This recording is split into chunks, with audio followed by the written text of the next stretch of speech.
Odofo Nyankopon nhyira se wode wafidie ato eye Hambo Ghana SDA Church YouTube channel. Ebeti Nyankopon asem. Midin de Pastor Dan Owusu.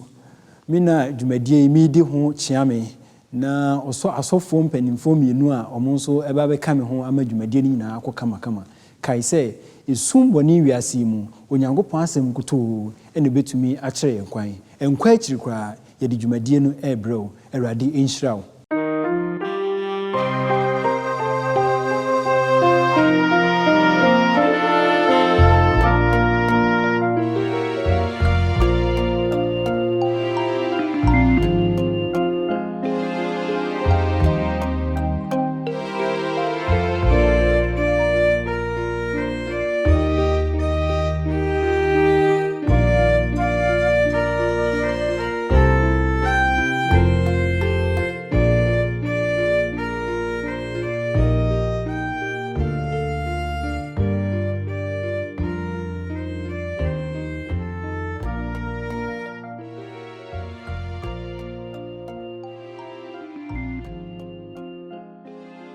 Odofo Nyankopon nhyira se wode ofidie ato ha ma kwaba eba dwumadie eso enne mene eye asofo mienu na ye be pensempense onyame asemu na yesua eye kota edi animu ananse afi ne fa etwato no emu no bosomi miensa edi animu adesua ye besua no de edi kan pa no na ye de bramu mene osofo Kingsley Owusu mensa ewo yentem ewo hanom osofo ayi usuani ewo Freedinso na ene no oba dwumadie so osofo ye ma wo akwaba bepre ya minshira ye wo osofo set anochinso ewo yentem ewo hanom osofo ebesrai na nyame adumu ene ye no eba dwumadie so na adesua no se ne yete no no so ebe kan ye ho na ya chichire mu kama mai na antiase no aye ne kwan so osofo nyame inshira bebre osofo ewo Mountain View Conference of Seventh-day Adventist Church ewo Ghana na osofo nyame enam so ahira yensu bebre na yinim se adesua mu so onam osofo emi oni na so ebema entiase no aye adwuma adesua edikan no was making sense of history Zerubbabel and Ezra. Ye ma intiase aba abakwasem Zerubbabel and Ezra ansa ne bekoso me pese osofo Kingsley ebom paye etuye nyina hye onyame nsa na onyame honhom konkun a kyerkyere no o me kyerkyere na o ma intiase ewa asem no mo ma ye mom paye onyame twedi ampoye da wasese do yimu mama yakwanya se ye mpensempense wasemu na emoa ye tichiu ema o ma ye tosumienu no yesre o se bra ye be shasie no yehia na fe yesre wadom ohumo bro na wonkonkone tumi se emeboa ye ma ne wachihye ewo twosemu no wadesua mu dia maye no enedi ma yentiasie wonom so a etie na wonom ehwensusu enyam ntiasie na fe ye nyina no ye nhyira wo Yesu demunti amen. Making sense of history abakwasem minim hia pa si esua abakwasem gise mbenimfo mobuame abakwasem di ntipa ne hia si esua abakwasem ana se esua bibi free abakwasem minim se osofo Kingsley obetimi aboa yen wo ha da se abakwasem eye ne wiase eye no dia onyame twedi ampon enam se ono ne bo asase no bo mu nipa ndi wo mu nyina no abakwasem ekasa edefa wono nyame twedi ampon ne ho ne esinani so no wode ma adasamba enyinara anunti ema yehunu ne etwamu na afei ebra ye wo mu yi ene bra ewo ye nemu de onyame ewo ede ma ne ma eno ene mentiase wo abakwasem emu osofo medase nti uhwemu anaje se abakwasem hu hia pa minim se refi abakwasem ade beto yen osofo odwen ho sen mejiri se onipa bia ne wire firi ne nchia taama ne yira ntaamwa no enti abakwasem ya de a ehun hia because boye ma yehunu awon to aso a aba wie yase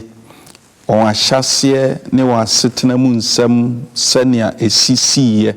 na eboa ma onipa nya suahunu efise se wusua ne abinum abetena sase so aye senia wa abra bo hyase ne de akwa wi a etumi ma wo awerehemu se daachi bi ewo ho ma endi hu se Ellen White mpo aka kire yen se asafo na ye onyankopon asafo no ye nsuro de edi animu ba gese ye wire free ba bi anyame edi ye free ahyase no. Amen. Amen. Iti se ye kai de onyame aye atwamu a ehye yende ehye nkurane ama yetumi apreko yanim se de be ya daachi no enhunhuna yen isi onyankopon ena bibia eguta ne nsem se ye hwe enkaibosem na ewa adisuan mu a Ezra ti baako tichemu mienu Ezra chapter 1 verse 2 making kind bro so that says Cyrus king of Persia all the kingdoms of the earth the Lord God of heaven has given me and he has commanded me to build him a house at Jerusalem which is in Judah. Him seni ebisi abo eye nkabo semi tofa e wa adesuan yi a ye besuan yi titu eye abakwasem ho se mozofo anochi ubetun aboa yen na wabo adesuan no ene eye nkabo semi ayonfa ben ne da wontem se adesuan no atifian sam no ka yema entiase aba abakosem mu na ohwe enkabosem no a senia ohene Chorus anase Cyrus kano a ohene Cyrus ma yahunu abakosem ne egina no so endi wohwe a enkabosem no mu no ohene Cyrus gitum se ewiase ye nyankopon dia na akwanya bia ebeba wonipa setena mu no enye kwa efiri nyankopon nti wohwe a ohene no ogitum se wiase ahini a waba bedi so no enye kwa na obedi so na osoro nyankopon na amma na sa akwanya no a ode aba bedi ewiase so enti se sa asem wei usua hunu se teti mmere mu pa ansa na woba wu Yesu Kristo ohene bi tena ase a ono na hini mu no wamfa ne nsansi ne bo se ono ne wotumi na mu ode ani onyam nyankopon a enese nyame ye wadom na obedi hene a na dia na ka kire wo se tetimmere mu ansa na yeba wu Yesu mpo ahemfo gitu mu se nyame na aheni efiri no a na nne nyame ma ye bedi hina se ye nya disua kase efiri mu no se e bre ho ase e hye tumi ase so ono na tumi ni ahoden nyina ye ni de ensa disua ne ka Cyrus ho asem na minim so osofo obetimi aka Cyrus ho asem kakra kire ya ne tofa bomu no Cyrus wone hwan Cyrus yo henia Bible me hu se o Persia ahenie no mu no ono ena sabre no na oye ohene na sene okinkan ede maaye no se wo hwet sene osi eka na asem no ai kamia ye se onye ohene keke na ogitum se Awurade di dwumadi bi ahyensa na wo hwet sene osi Awurade ahye no se onsi na sorry fie e Jerusalem wo Judah no na ekamia amia hunu se onye Yuda ne die nanso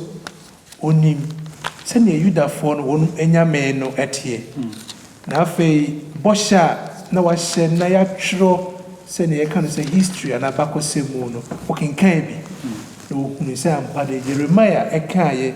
se ebre no edu so mfie duoso akire no se onyame ma enya wo fa ahodie no no ahunu se ye ne pension se o makwan ema onyame ma ekonti Cyrus wo henia no Persia no hunu se ne pension se o makwan onyame ma enya wo fa ahodie no no kosi asori fie na oboa wonom ema wonum timi som wonum enyame so fie da se pa etimi ni se anase na se kire pa ne se enye se Cyrus de se he is responding anase onyankopon asema waka to ho no na me ha so nam Cyrus so ema no abam ewo ono so ne penso exactly Exactly, because Oshe Isaiah 45:1. Nyankopon Emma Oshe Sa Cyrus yi honkom. Na abakosem adisua yesua nti ye de abakosem kakra beto ho. Abakosem kire se ba 150 years ansa na ye ba be wo Cyrus yi. Na enkom sha onyame hyefa no ho so obedi hene na henie mu ba bi obewura bia oman bia ntumi nyina nanim na obedi nkonim no ampa ohini Nyankopon ema nasem ebemu enji enwanwa toda ohwa hemfo ne yoye binum ne kwan omofa so ye on adwuma ohun se nyame nsa ene kura wie asimu toda hemfo no ankasa nim de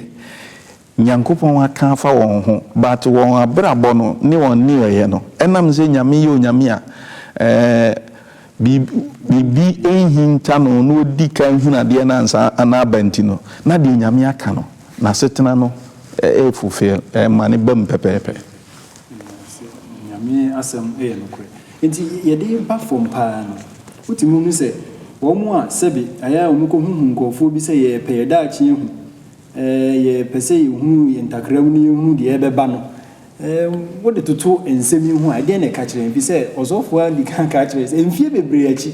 atwam kra na onyankopon nam ni di ni so eye den atwere to ho na ozofo Kingsley wo dwen ho sen no correct se awrade a onima de nyina no ebeka se ne mobro hu do so na doye no eso fi se ne obeka no na oyo na de yema ne manso so na oyo edema de hu nyanse be kwa hwehwe be bi na me pese me hu me daachi ye hwe daachi a se busa awrade ono se Daniel busa awrade se breno aso se uma enya wo fa hodie na awrade de hu muaye edema no amen to nyankopon de hu muaye ema ebimu esanso ekọ back to Jerusalem na se omo returning to omo atena ye bia ye befa omo ko enkoasom mu enu nti say kan Jeremiah 25 verse 11 any 12 na any Jeremiah 29 verse 10 na ye kan edisi Daniel chapter 9 verse 1 and 2 ye hunu niema bia esisi wo ho ebiso onyankopon adi kan enam Cyrus so ama bibi esi osofa no chi ede na ekoso wo sa you kan semi a obo no tofa anka sen na eti eka kire yin ya kan sem no de fa Jeremiah ho no maya hunu se onyankopon ma kwan ma ne man a eye na safo no ekodi enkwasumu wo Babel asase so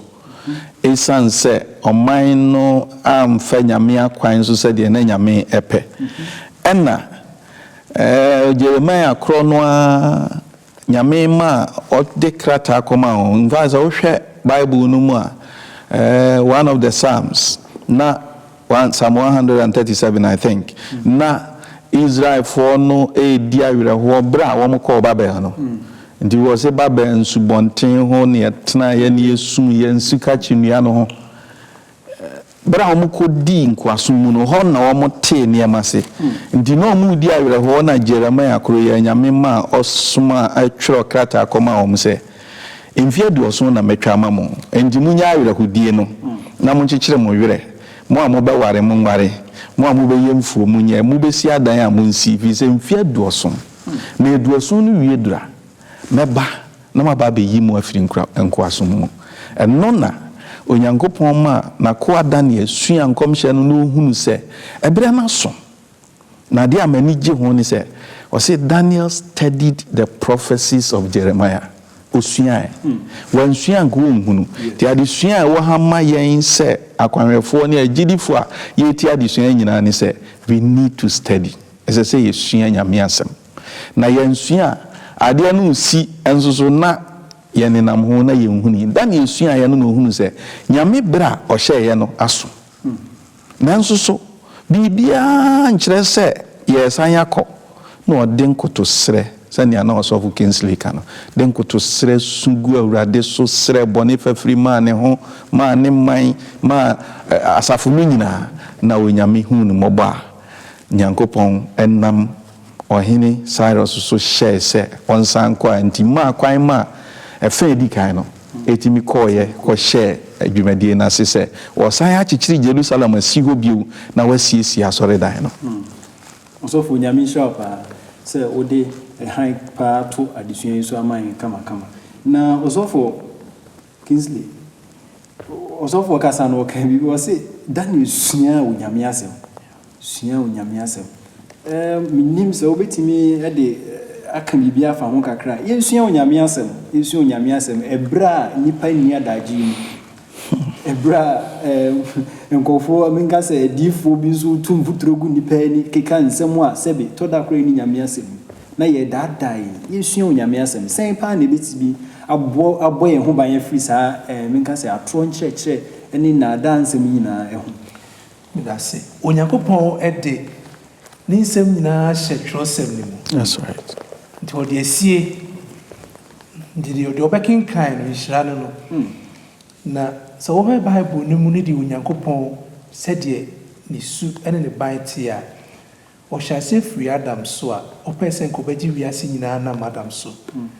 na ɛberɛ a Adam ne Hawa ɛyɛ bɔne no wohu sɛ wohwɛ awɔ ntoatoasoɔ mu a Noah babɛsi Abraham to ka Genesis chapter 12 na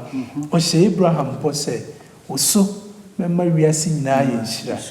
ɛyɛ no korɛ Isaac mpa awɔ ntoatoasoɔ mu Jacob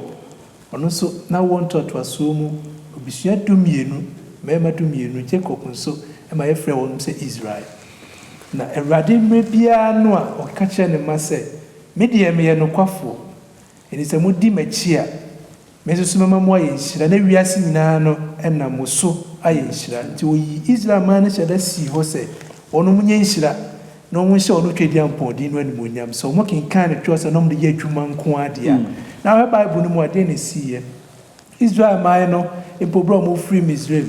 na Mose di ɔno anim ɔhaw ne amanneɛ nyinaa mu ɔmo kɔduru Canaan mpo ɔhaw ne amanneɛ nyinaa mu da biara da na ɔmo yɛ asoɔden na Awurade atenetene wɔnom na ɛno gye sɛm no sɛ berɛ Awurade nam na diifoɔ so kyɛ fi Jeremiah so na nakoa Isaiah nso so hyɛ nkɔm Ezekiel nso so bɛhyɛ nkɔm na ɔhwɛ diifoɔ mmiɛnsa yi na ɔnom toatoa so na ɔmobɔ Israel man no kɔkɔ sɛ mesrɛ mu o me Awurade nea mesie ne sɛ monni me mmara nsɛm so na monkan me twerɛsɛm no Israel man no amfa nyɛ adwuma na sɛ wohwɛ abakɔsɛm mu 722 BC berɛ a Assyria man no ɛbɛhye Israel man no nyinaa ase ne kaa Juda kakra yi ase na no na hwɛ ne Babylon hene a ɛfɛ no sɛ Nabopolassar ɔne ne ba Nebukadnezar ɔno ba bɛ 605 BC ɔno ba bɛto hyɛ Israel afei ɔmo sɛ Jerusalem kuro no koraa asɔre fie no nyinaa no ɔno ɛhyɛ ne hɔ ɛna abakɔsɛm no ma yɛhunu sɛ sɛ ne da Awurade ka no ɛyɛ no kuro nti Daniel Shadrach Meshach na Abednego ɔno kɔpie mu wɔ Babylon na Ezekiel nso so odifo ɔsɔfoɔ Ezekiel nso ɛne Israel man no so kɔbɔ ɔnom ɛwɔ canal hɔ baabi na afei ɔno na Awurade hyehyɛ fi sɛ na onim sɛ fie aduoson sɛ na ɔma Jeremiah kaayɛ no ɛduru so a ɔbɛhyɛ ne ho animonyam hwɛ sɛnea ɔde Daniel ɛyɛɔyɛ nti Daniel berɛ na ɔwɔ ahemfie a na ɔresom ɔhene Nebukadnezar nyinaa na ɔkenkan na ɔhunu sɛ mmerɛ bi bɛdu a onyame sɛnea ɔnam nakoa Jeremiah so kaayɛ no ɛsɛ sɛ ɔmunya ɔmofa ahodie na Jerusalem kuro no a ɛsɛeɛ asɔɔdan no ɛne walls a na bank ɛyɛ a ne yɛato de afa ho nyinaa no ɔbɛsan ama kwan na ɔnom akɔsi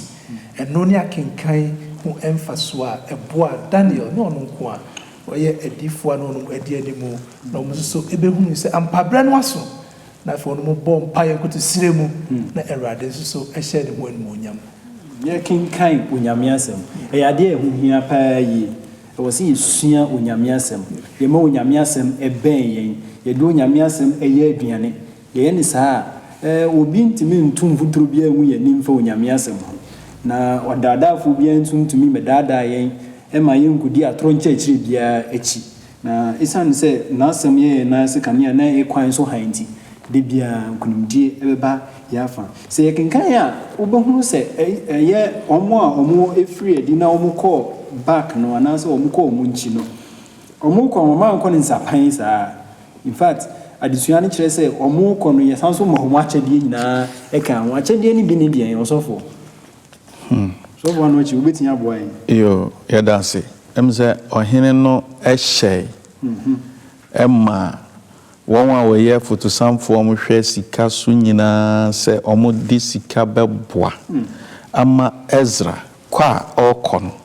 adwuma a ɔkɔ akɔyɛ atumi ayɛ adwuma efisɛ na ɔmo kɔ akɔkyekyere Yerusalem a adane nkunkum aboɔ abubuo no asan yɛ si hɔ na ɔmo asiesie nyame asɔre dan no ama nyame som asan yɛ gyina ɛyade a ɔmo hia sika ɛyade a ɔmo hia labor ne nneɛma bebree nnua a ɔmo de bɛyɛ adwuma nyinaa anigye sɛm ne sɛ ɔhene no nkrataa no ma kwan sɛ saa nneɛma no nyinaa ɔmo bɛnya saa mmoa no na ɔmo atumi de akɔyɛ adwuma no na afei nso so security wise bammo a ɔmo hia nso so no ɔmo nsa bɛtumi aka na ɔmo de ayɛ adwuma no enti wei nyinaa no ɛka kyerɛ me ne wo sɛ twɛn nyame a nyame ne brɛ so a bibia ntumi nsi wonhyira kwan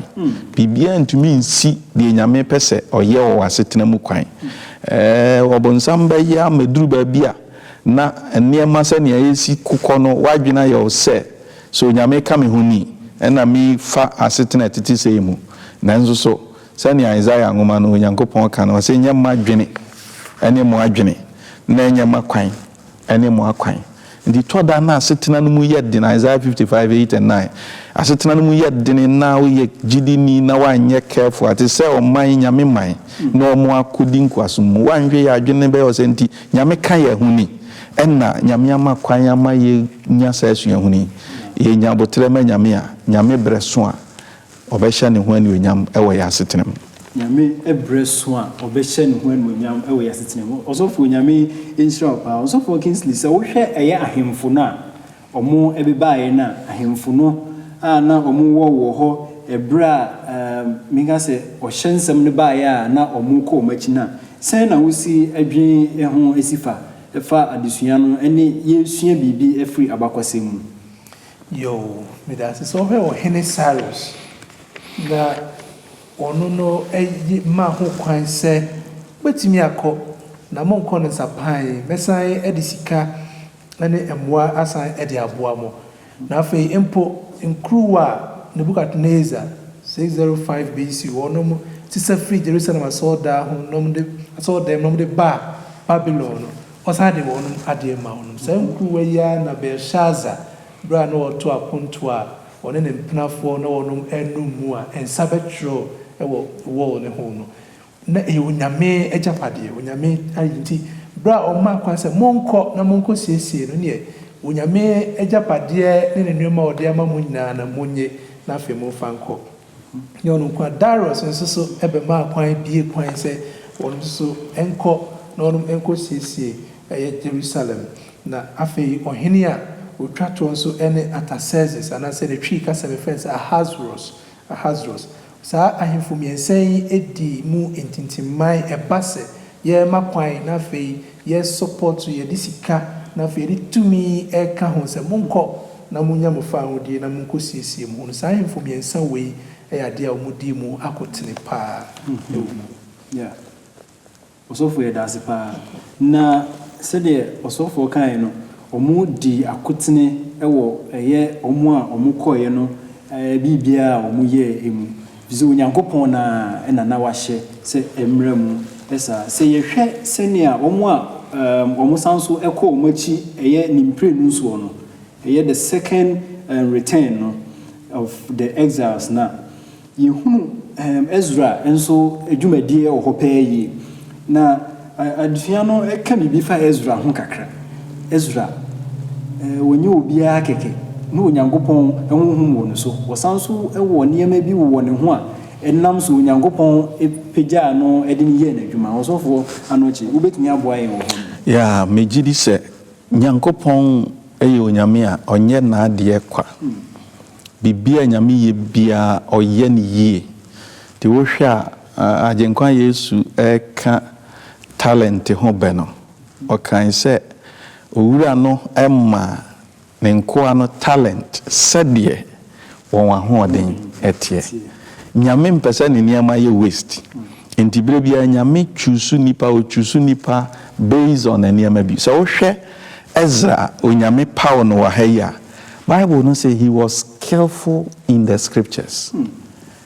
now he is skillful you be a wasua nyame asɛm ne nyankopɔn mmra na wonim ne nyankopɔn mmra number 2 na was setting a heart to say obey the nyame pɛ. That is what the Bible talked about him. Say was setting a heart to say obey the nyame pɛ. Number 2, number 3, why na dwene so say obey kyerɛkyerɛ nkrɔfoɔ amomo hunu de ni nyankopɔn ɛpɛ. Nu say anye kwa ene nyame chusu ni say onye leader of the delegation na wonko boa me nkyekere ɔman no because command ni say wo mo kɔ kyekere Jerusalem now restore the worship of God. Nyame som. Enti na obi a oyɛ skillful onim nyame asɛm saa. No wasua nyame asɛm no ayɛ na koma sɛ ɔde nyame asɛm bɛyɛ adwuma na afei nso nyɛ sɛ ɔno nko ade yɛ adwuma na yɛ nhyira ma ɔno nko a. Na mo wɔbɛkyerɛkyerɛ afoforo ama ɔmo nso so ahunu die nyame pɛ saa no. Na ehia sɛ onyankopɔn ɛma saa nipa no ɛyɛ kanifo. Enti enyame nwanwa sɛ nyame pawo Ezra sɛ woni kan na onyankopɔn de ni tumi gina na in fact na Bible no nso ka sɛ na nyame nsa ɛwɔ no so. Amen. A ɛkyerɛ sɛ na woni nyame ntam ayɔnkofa no nso na emu ɔden ɛyɛ. Nye ayɔnkofa bia keke sɛ otisha wo kyɛ mpa ye bi na yɛbɔ no ano papa ne edimirika ne yɛkɔ adwuma na emum Ezra nya abotre ɛbɔ mpa ye esu frɛ Awurade sua wo nyame asɛm na owie nso a wonsua no keke ɛno nti making kan free ɛyɛ Ezra 7 verse 10 no Ezra 7 verse 10 or say na Ezra siesie nakoma say obɛhwehwɛ Awurade mmra na wadi so na wakyerɛkyerɛ ahyɛdeɛ ne atemudeɛ wɔ Israel. Hallelujah. Amen. Nti Ezra esinibo also for Kingsley because say wo de wo kyerɛkyerɛ mu kakra nse hanmo pa na mbese ebɔ no tofama yatifo no etie ni pa say yesi ebo say yesua unyame asɛm na ye dia ye adwuma ne ya kyerɛkyerɛ afoforo yo me da se so hwɛ Ezra ya ye ka no ho asɛm yi a na ne nana ani Aaron yenim ne oyɛ ye wɔ abakɔsɛm Israel fo abakɔsɛm mu inua ne Moses na oboa Moses akonya nyinaa mu na mpo ba ɛyɛ asɔfodie no a Aaron ɛna na ɔda wɔn nti Ezra efiri Aaron ase epue die na hunu sɛ Awurade nya no bi biara kwa na mmom ɔfa nipa no bi wahwɛ wɔn mu akoma sɛ so wɔn mu ayɛ krado sɛ wɔn bɛyɛ n'adwuma nti Ezra na koma no wayɛ kwade sɛ ɔbɛyɛ Awurade adwuma na nya no nko a bra otu no ho si wɔ sɛ obesua na afei wahunu ne noma keka ho na boa na mana timi ayɛ adwuma no yie no boa no ma ne bɛyɛ skillful boa no ma onya nyansa hunumu ene nimdeɛ ɛma otimi di Israel man no enim na sɛ Juda man no enim bra na wɔn ɛkɔ Jerusalem no so nti adesua a ɛyɛ trosem no na sɛ Awurade asɛm no edi Ezra enim na no ene na kodi a odidi nkunim amen ewo amen ne dwumadi a odi ye nyinaa mu onyankopɔn so nam Ezra so ɛyɛ nneɛma bebree onyame Israel sɛ yenso yefa na asɛm ne yɛ ne saa nhyira bebree ne bɛba yakwan yɛhwɛ Atazazes enso hyɛ bibi ɛma ne bɛmu bɛ ɔno de ase na botae bi ɛta akyire minim sɛ ɔsɔfo anɔkye wobɛtumi aboa yɛn wɔ hɔ a Atazazes nso ɛhyɛ bibi ɛma ebi mu kɔ ɛyɛ Jerusalem na aso ɔno deɛ na botae bi ɛbɛta akyire kakra na minim sɛ ɔsɔfo wobɛtumi ɛde ɛhan kakra to ɛhɔ nom so ama yɛn a wogiri sɛ botae bɛyɛ na ɛdɛ ɛbɛta akyire no nanka yɛaka ho asɛm well botae a wohwɛ a na ɛbɛta akyire no ɛyɛ sɛ ebi a ɛnam so ama ɔno na ahyɛ mu atrɛ anaasɛ ebi a ɛnam so ama ne tumi nso akɔ n'anim anaasɛ bibi saa entina mpɛ sɛ yinaa no yɛpɛnsɛmpɛnsɛ mu hɔ kakra well wonim sɛ ahemfo deɛ omo eye enema most of the time na omo ya ade a ebeboa na hini ama na hini agina na obi a oye ohini bia na chidifo na ma na ye ohini enti na oma kwan ama wo mo akwachichire na ne territory aye kese ba no ndo wi se nyame nsa na ekuramu ohun se wi ase a yetimu to da obi beye na dwene se bibia koso o ma ne nkoso but to da na de wo ye no na wo san ya ma nyame kwan ya ma nyame ani onyam adadi share for instance in the life of Joseph nini anom say ye ton no na hinie no oba bedie no abono na maso no win say sa kwan no aso na no na nyame di be fulfill na nisu ade hunu ne dae so no enti adwene bia na ewo Xerxes decree na chi bia no na e fulfill nyankopon asema waka say emfie doso meba behwemo na maba be yimu afri enkwasum mu enti hu say ono nso ne de no similar to that of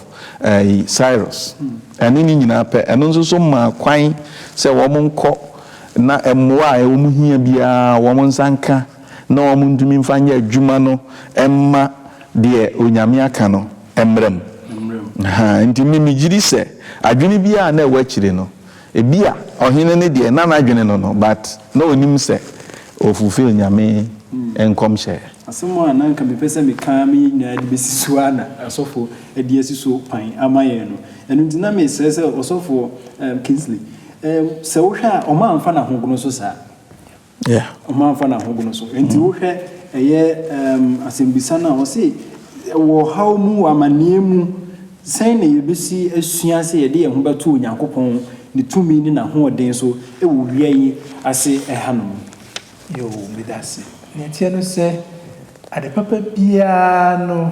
obonsam anase o haw ne amane eka ho so wo hetrosem ne mu ene emu abakosem bebiri no ahunu se bra kunimdie baba bia no gise onyame ma efa o haw ne amane mu so wo hwe owura ti se Joseph ansana oba beye kunimdifo na fe babeye prime minister ewo Egypt no ofa o haw ne amane mu te se okoda afiase na fe ofa nyuma bebre mu nya no nko a ye wo so many stories e what was them ne mu a nya no ma ye hu se ne onyame ma hwe Israel man no ansa no mu edru Canaan no haw ne amane a wono mu efa mu eno no ema ye hu se ye fa o haw ne amane mu se ye Christopher ne yi a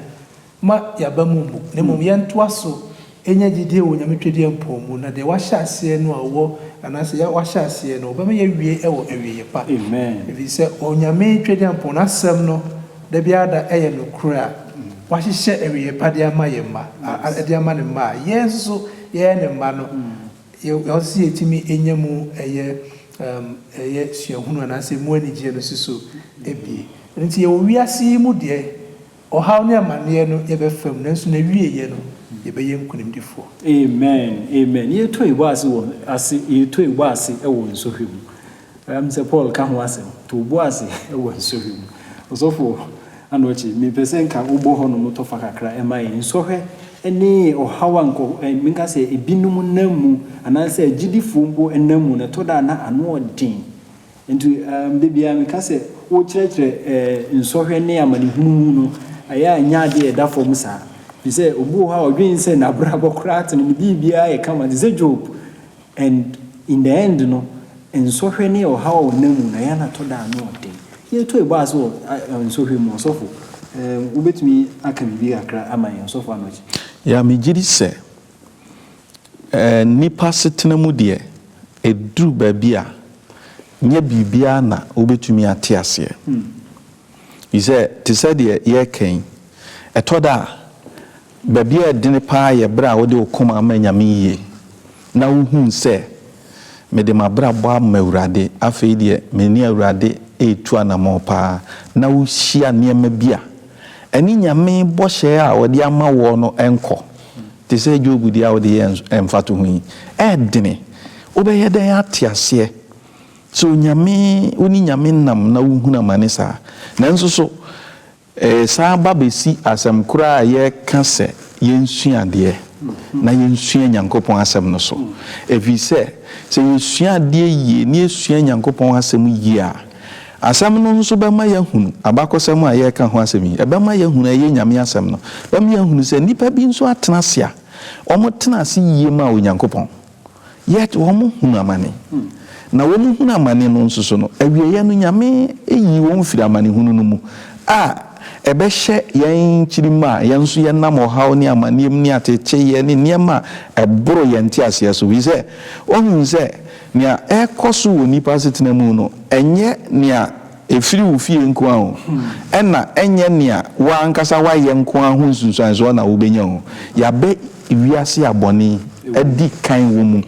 na boni ase niema bebre enti etomre bia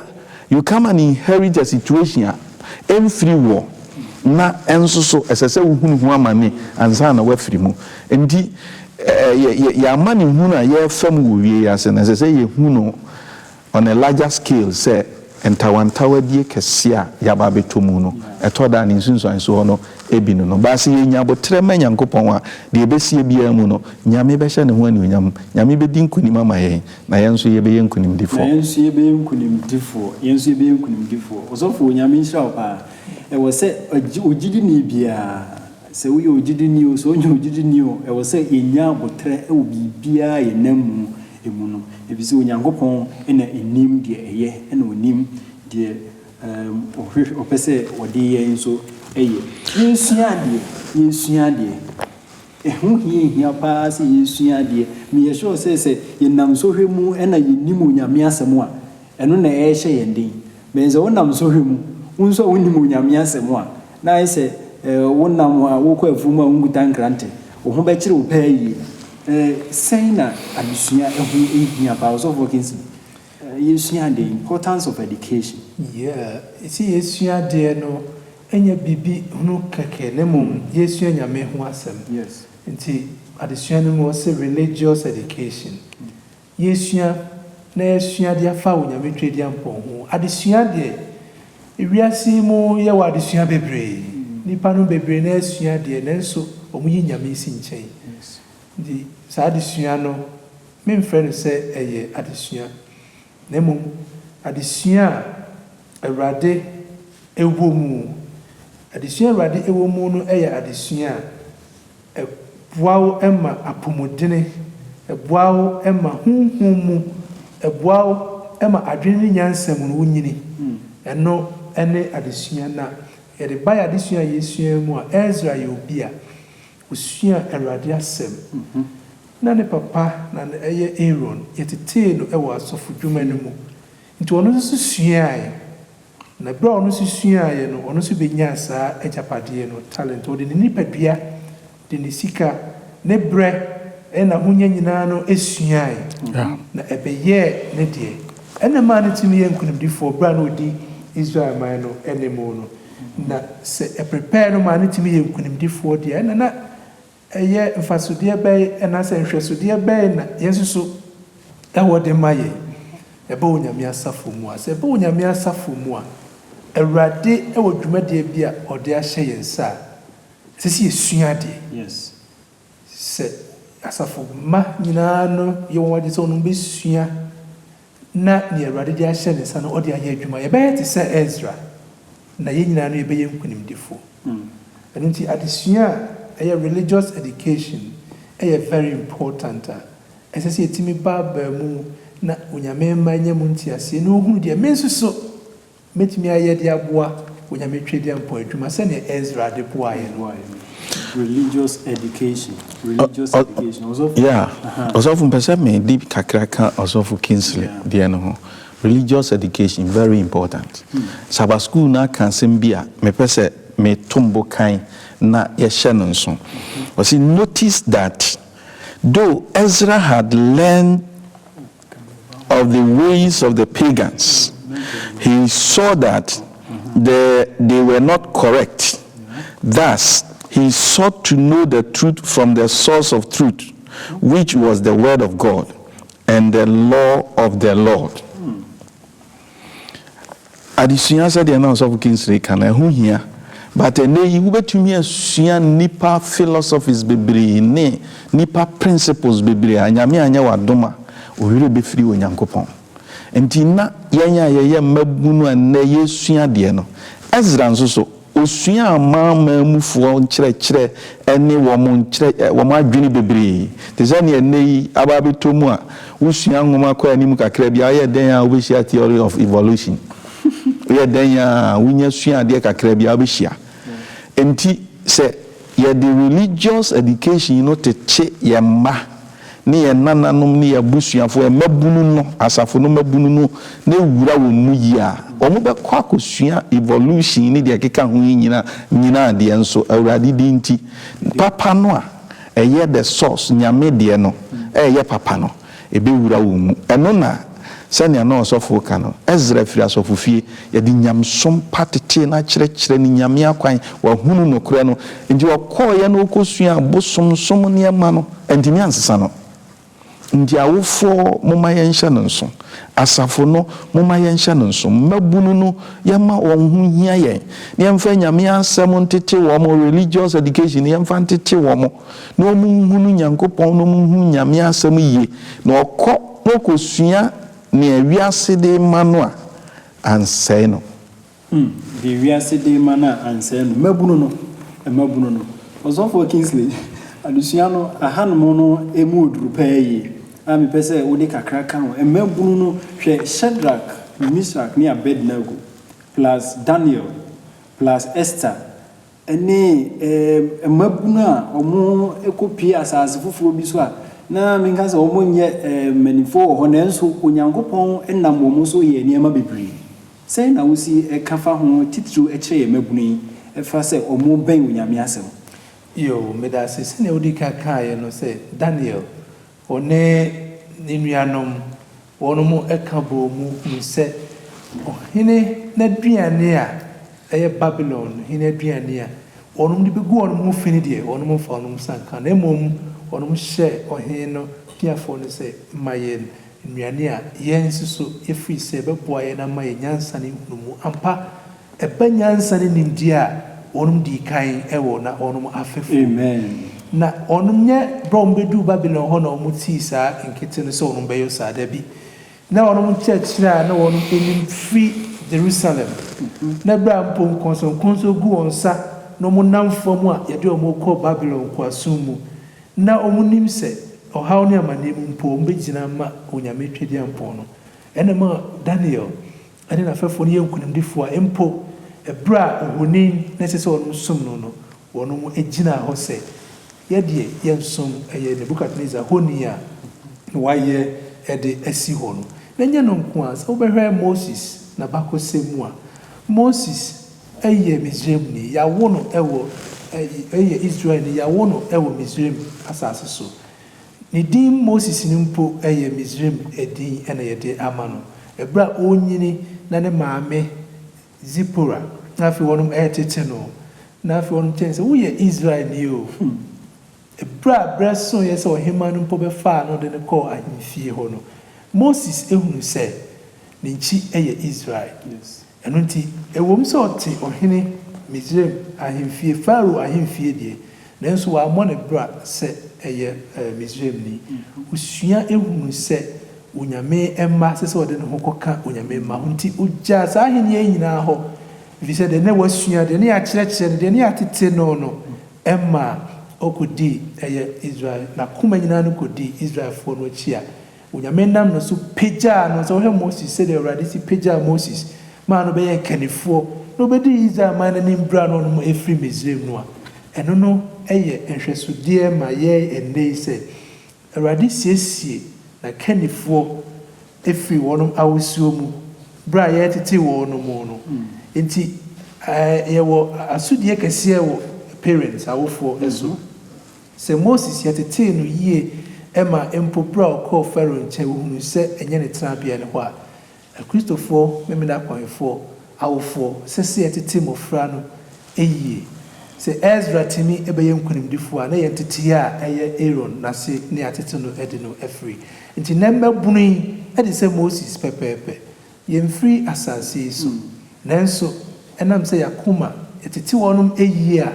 wɔnom bɛtumi abɛka Onyankopɔn ɛma ho ɔmbɛdi Onyame mma anim ɛba leadership positions a sɛdeɛ Moses ɛbɛyɛ leader bɛyɛ kanifo ɛwɔ Israel man no ɛso a odi wɔnom anim ɛde wɔnom ɛkɔɛ na wɔhunu sɛ ampa adesua yɛ adeɛ a ɛho ehia ɛyie paa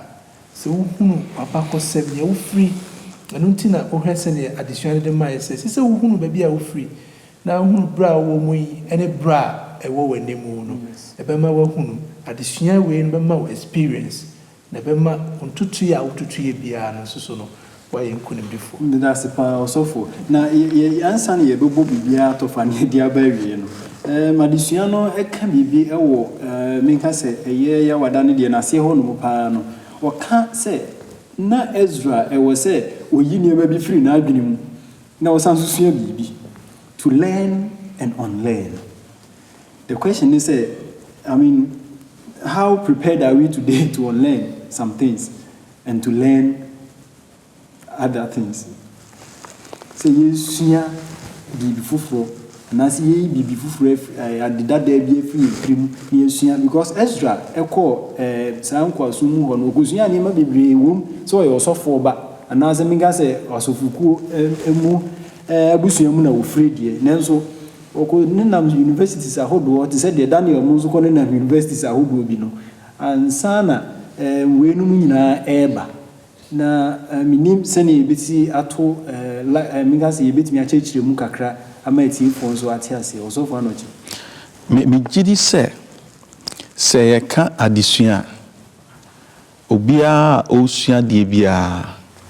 adesua no sɛ sɛ ɛboa wo ma ɛduru baabi a ɛnneɛma bi a oji tumu ni nneɛma bi a woyɛ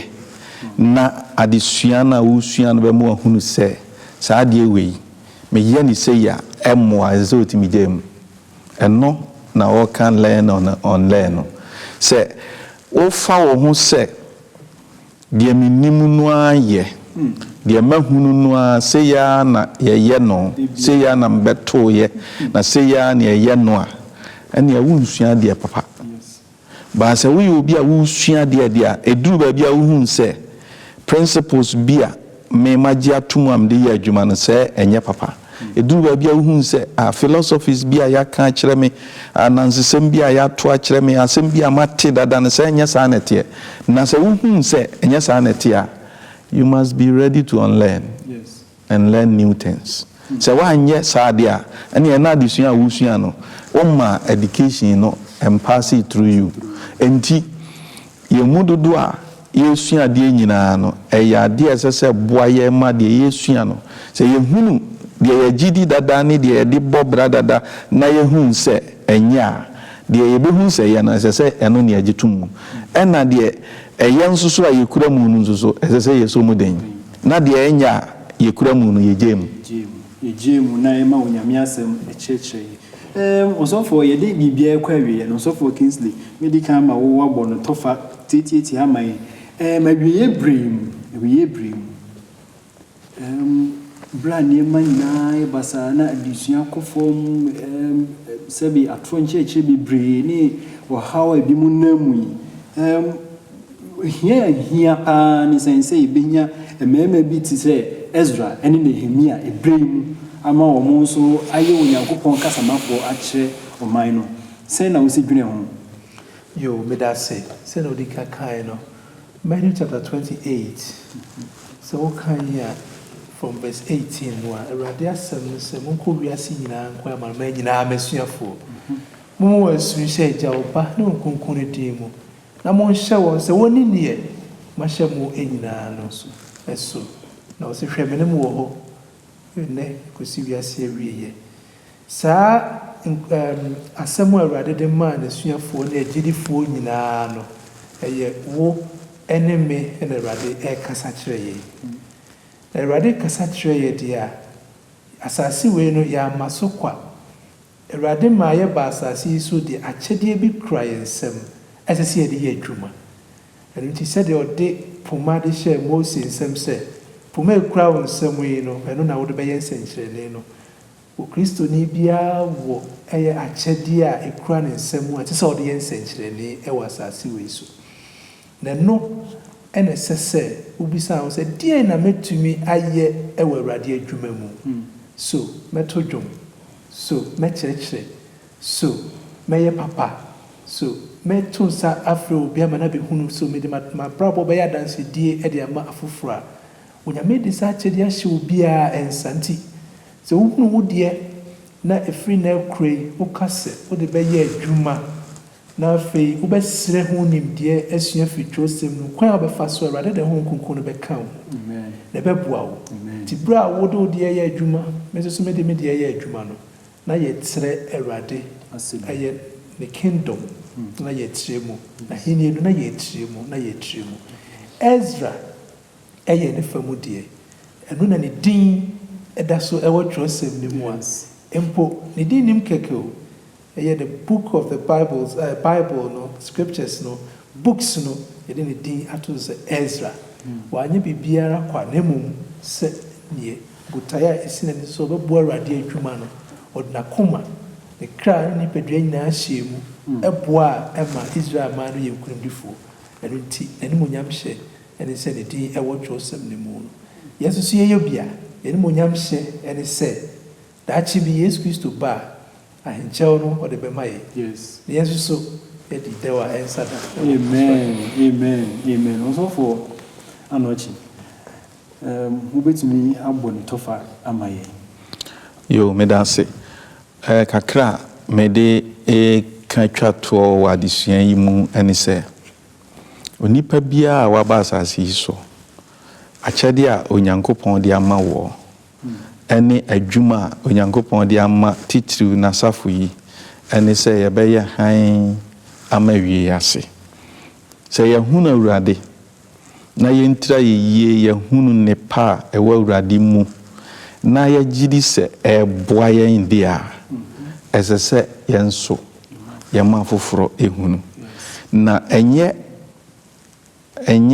ɔpɛ asɛm sɛ wopaa na woyɛ ɛyɛ ɔhyɛ asɛm a Awurade de ama yɛn sɛ yɛnkɔ wiase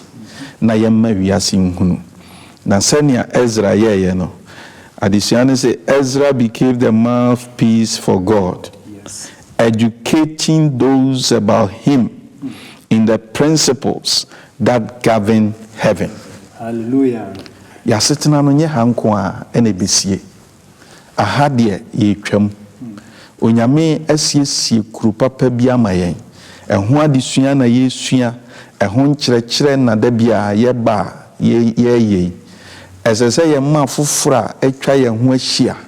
Ɛnso hunu ne pa ɛwɔ hɔ ma wɔn daakye ne anida so kɛse a Onyame de ama enipa ma.